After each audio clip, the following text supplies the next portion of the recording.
Il y a consensus, les infrastructures d'Est-Nord-Est, une résidence d'artistes fondée en 1992 à Saint-Jean-Port-Joli, sont bel et bien désuètes.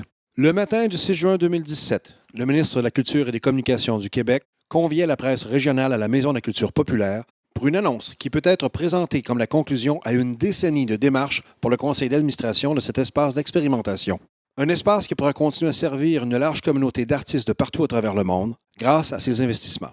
Est-Nord-Est a le cœur en fête parce qu'il y a un projet qu'on annonce ce matin qui travaille Mme Lorrain et sa suite, qui va servir justement à recevoir les artistes du monde entier. Qu'on confirme cette contribution financière du gouvernement du Québec à hauteur de 2,3 millions de dollars pour le projet de résidence Est-Nord-Est à Saint-Jean-Port-Joli.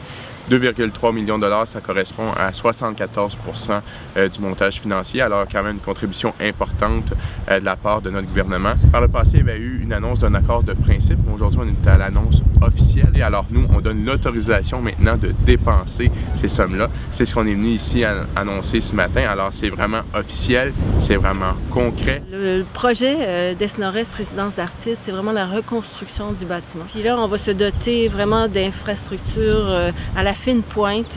Il va y avoir un atelier de bois, il va y avoir un atelier de forge de métal, il va y avoir aussi 6 ateliers individuels pour les artistes. Aussi, ce qui est totalement nouveau, de l'hébergement sur place, donc 5 studios, et puis les artistes vont pouvoir vivre sur place et travailler sur place. Ça va nous permettre en même temps de créer une résidence d'hiver. On ne pouvait pas opérer pendant l'hiver, il faisait trop froid. On débute en fait le projet par un concours d'architecture. On se donne à peu près 3, 4, 5 mois pour planifier et recevoir aussi les projets. Et on prévoit, si tout va bien, de commencer la construction au printemps 2018.